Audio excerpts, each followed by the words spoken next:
Hello, this is Homes of Politics. Welcome back to this channel. Continue subscribing, continue watching, sharing out my channel link as many times as possible.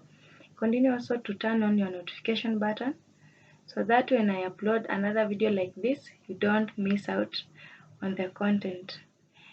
My good people, the whole world knows today, like starting from the 24th of July up to 27th yesterday, Kenya's websites have been having problem, and it have been confirmed by CS of Interior, that is Kithure Kindiki, that the Kenya's websites have been hacked by Sudanese hackers who have interfered with a lot of things.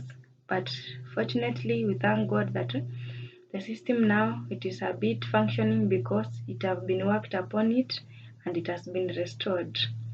My fellow people, the Sudanese hackers targeted the government website, and these targeted websites, it only wanted to tamper with all the services that are being delivered online since from 2014 coming to 2023, a lot of services have been uploaded to the e-citizen portal, and Kenyans now can access more than 5,000 services, and you can imagine all of these services have been messed up with.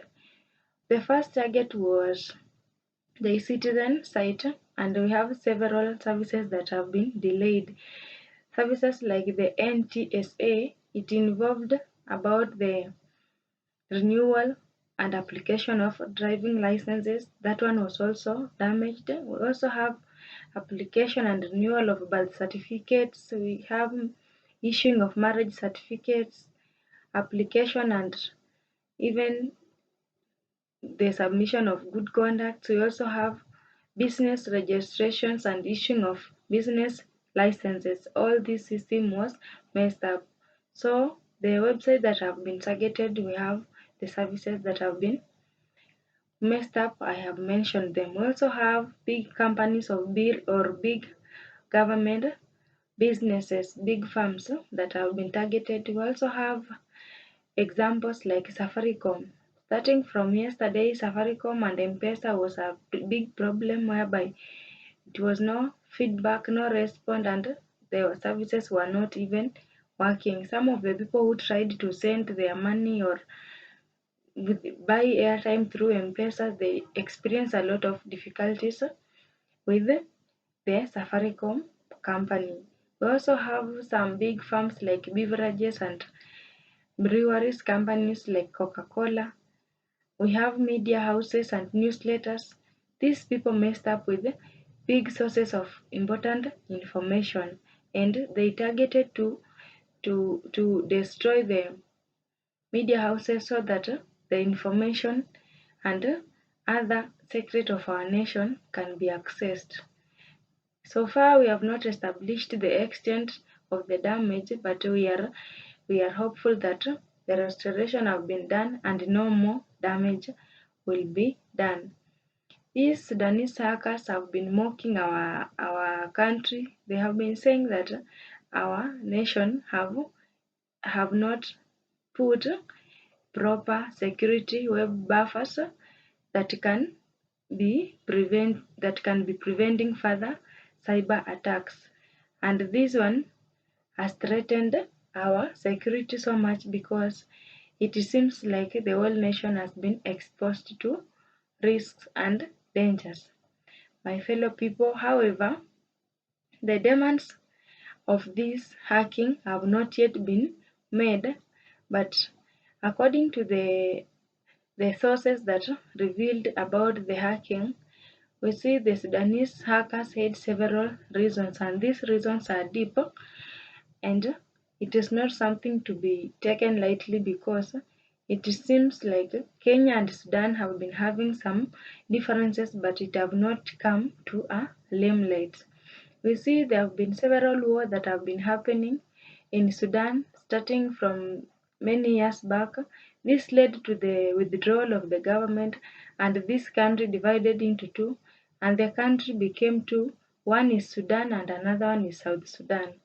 And since Kenya have been involving herself so much in the affairs of Sudan, in peacekeeping and security restoration in those two countries, then we see this might be the reason as to why Kenya has brought herself to this risk, leading to hacking of our system. My fellow Kenyans, one of the reasons that the hackers they said that there have been a long time Cold War of exchanging words from Sudan and Kenya. And this has accused the president of being unfair in the terms of IGAD. Since the president of Kenya is the chair of IGAD, IGAD in length is Intergovernmental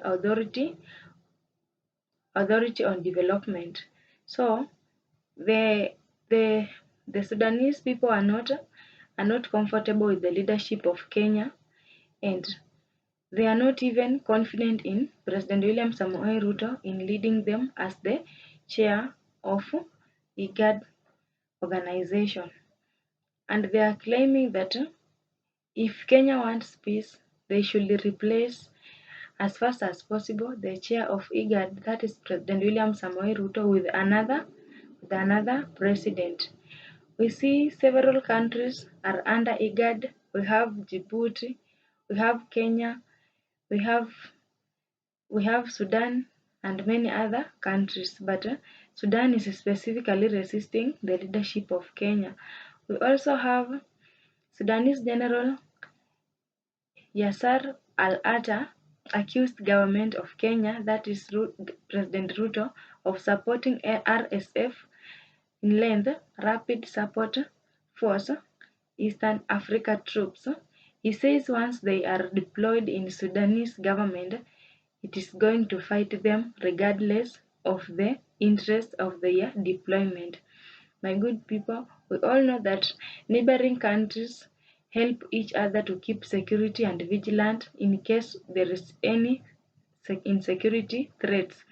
And so Kenya, or William Ruto being the chair of IGAD, has recently proposed the support of the East African troops to help Sudanese government in peacekeeping mission.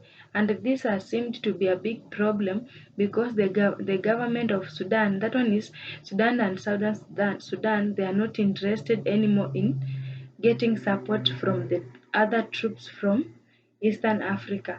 And since the support or peacekeeping security, it is against the wish of government of Sudan, then this is a big problem because President William Samoei Ruto is in support of this deployment of security in their region.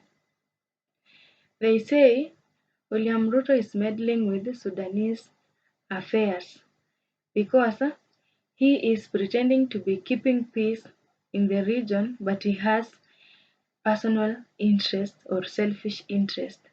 We see Kenya and Sudan have been having a long time mutual relationship in terms of business, whereby we have been seeing the Sudanese have been having Kenya's company there, including the beer companies and breweries companies, which is helping Kenya to earn a lot of money.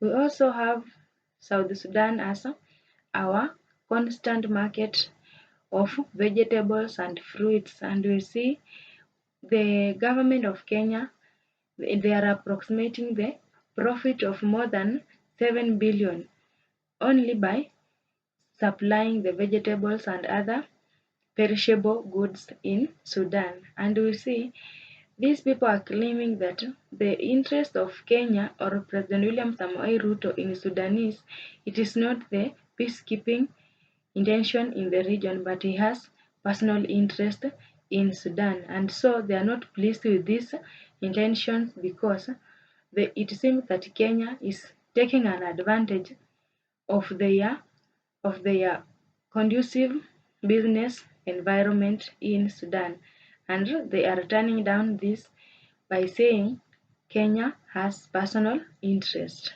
We also have another reason They claim that President William Samoei Ruto, being the chair of IGAD, he is biased because he is taking sides with the leaders or the countries that are supplying the RSF support troops, which are keeping peace in Sudanese. And there have been a claim recently saying that even one of the leaders of RSF troop has been hidden in one of the hospitals in Kenya or have been receiving treatment in Kenya, but President William Samoei Ruto denied that accusation, that it is not true.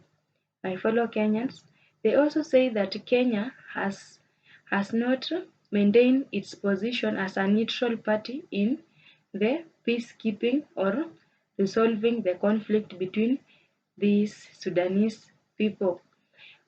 This is because President William Samoei Ruto is accused of also taking sides, and he is being seen as somebody who has taken an advantage of their situation.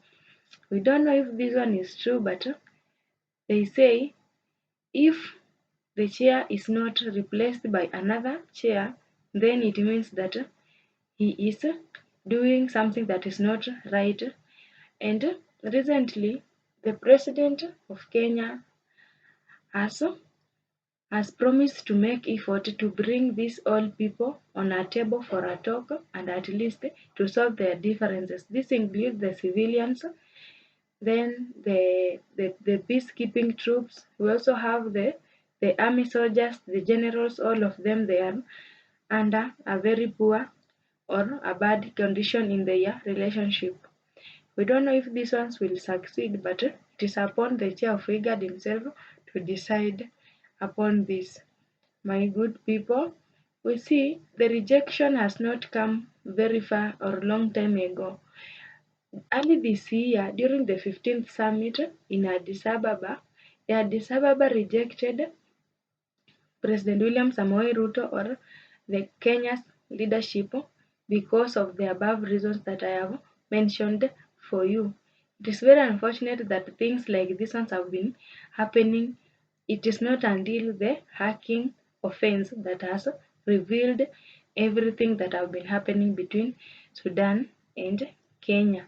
Otherwise, my good people, things are yet to be in place, and we are sure that our experts and other people, for instance, we have the experts from Israel Security Cyber who are helping our nation to bring peace and enforce security.